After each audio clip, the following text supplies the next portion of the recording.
Every month, we like to check in with Cole to get a look at a few hidden gems. Yeah, I think we've made you wait long enough. I think so. Cole, take it away. Hey GameStop, sorry if I seem a little out of it. 2017 really wore me out, especially during those last few minutes there. I'm kind of fuzzy on the details, but I definitely own cattle now. I don't recall a transaction of any kind, nor do I know anyone who has access to cattle, but there's definitely now an amount of cattle in my possession, possibly illegally. This was one of those stories that I'm going to tell every 2 hours for a month straight, so while I sort out this insane mess, Bonnie and Sean are going to show you the games, there you go, and play the intro music that I don't remember making. So guys, take it away. Let's do it kind of quietly. First up, we have Street Fighter V Arcade Edition, the second version of the 5th mainline installment in the Capcom fighting game series that's been normalizing street violence since 1987. Now, it's been a little over a year since Street Fighter V first air juggled its way onto our PS4s and PCs in 2016, and the world's changed a lot since then. Memes have come and gone, there's a solar eclipse, Kendrick Lamar released a new album, and even though that album was a 7, our old friend Street Fighter still had some major catching up to do. Luckily, this new version is here to bring some welcome changes. In addition to the base game and all the characters from the Season 1 and 2 character pass that have already been released, Arcade Edition boasts a new arcade mode, gallery, time challenges, balancing fixes, a redesigned user interface, and brand new V-triggers for each fighter, bringing the grand total up to 2 per character.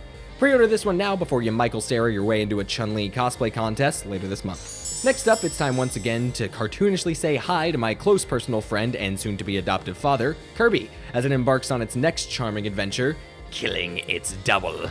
Imagine waking up in a battle arena, having no idea how you got there, only for 3 more Yus to walk in, looking ready to attack. Then, before you can even process what's happening, an announcer startles the crap out of you, and without warning, instructs you to fight the other Yus, presumably to the death based on how they're running at you. This is literally what this game is. Kirby Battle Royale is the epitome of psychological horror, and you should absolutely be afraid of it. Do not be deceived by its bright demeanor and colorful design, okay? Kirby is as cruel as it is perfect. Kirby is true ambivalence. And with that perfect ambivalence comes a variety of battle modes in both local and online multiplayer, as well as a single-player mode for all of you Kirby fans who prefer to remain isolated in your insanity. Pre-order this one now before the existential dread begins to taint all other aspects of your life, like your ability to talk about Kirby without sounding absolutely insane. So I guess Dynasty Warriors is open world now. This is Dynasty Warriors 9, the latest iteration of the juggernaut hack-and-slash franchise that's been pumping out titles pretty darn consistently since 1997. Omega Force, who have handled the series since its very first release and have recently received notable praise for their work on Nintendo's IPs of The Legend of Zelda and Fire Emblem, have openly expressed their desires to shake up their long-standing franchise. Now, I genuinely enjoy the Dynasty Warriors games for the dumb fun that they are, and it's good to see that they, despite making the jump to open world, are retaining the sense of absolutely stupid enjoyment that these games offer.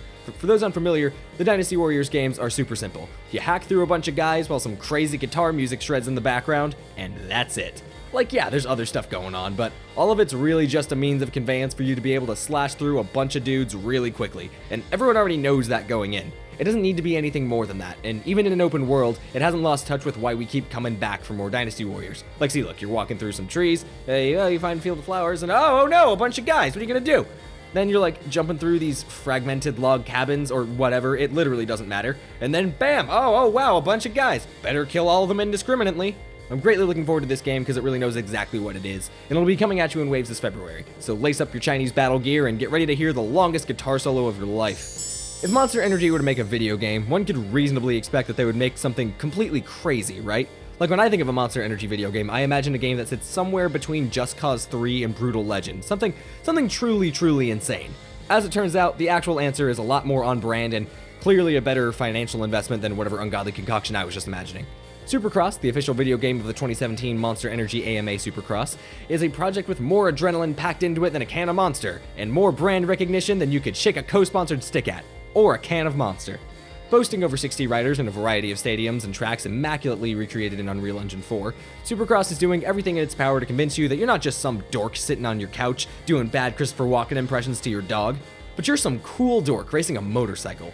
You and your muddied pants will be able to race your way to the top of the conceptual charts in career and championship game modes, compete with friends in online multiplayer races, and even create your own track with the course editor. Now, for legal purposes, I am obligated to clarify that I do not officially recommend slamming 4 consecutive Monster Energy drinks before playing this game, but I have heard that if you do, it makes the game a lot more interesting, even if the entire room appears to be shaking for long periods of time afterward.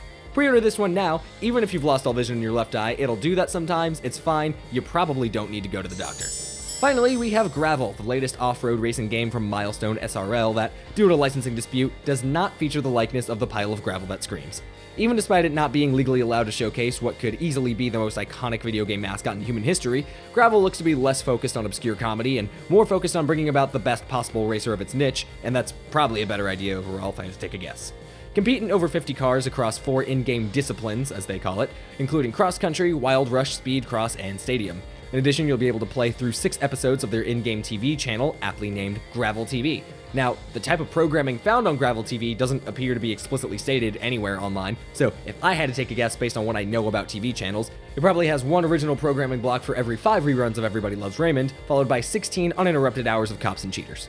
Pre-order Gravel now, as it will be ruining countless sets of tires in your living room sometime in the near future. And with that, those are all the games I have for you this month. For more information on any of these titles, speak with a guest advisor, or just hire a guy from the internet to tell you their opinions about video games. Most of them will do it for free. Thanks, Cole. There's some really cool and unexpected new hidden gems this month. Yeah, it fits right in with our theme for this month. Great new games for 2018. That's true. But let's shift gears a bit. Okay. And let's look back at 2017. November 7th, to be exact. Yes. That is the day the Xbox One X launched. That's right. It's only been a couple of months, but the Xbox One X has made serious waves in the gaming community, bringing unprecedented power to the world of console games. Yeah, you've probably already heard that the Xbox One X is the most powerful system ever made, and that power translates to faster load times, smoother gameplay, more detailed gaming worlds, and of course, 4K and HDR video and game output. But did you know that Xbox One X is breathing new life into hundreds of games that you probably already own? That's right. The Xbox One X allows developers to add features like 4K resolution, HDR color, 60 frame per second gameplay, and additional graphical detail to their games.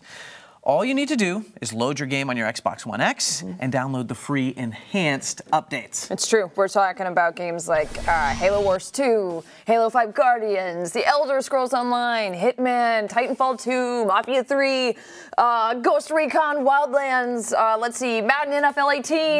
There's so many more. Yes, so many more. And in fact, to see a complete list of Xbox One X enhanced games, including what type of enhancements you can expect from each game, go to xbox.com/Xbox One X, click the Games drop-down at the top of the page, and select Xbox One X Enhanced Games. Yeah, I love that so much. There are all kinds of great new games that are coming out that take advantage of the Xbox One X's power, but it's so cool to see so many games that we already own getting some Xbox One X love. I dig it. I know. And let's not forget about the Xbox One Elite controller, just kind of sitting there, you know. I mean, it's very cool. Smooth, so sleek. Yeah, if you have an Xbox One X, you definitely need to pick up one of these guys. Yes, check them out. So, all right, it's time for a quick break. Then we'll be back with more GameStop TV.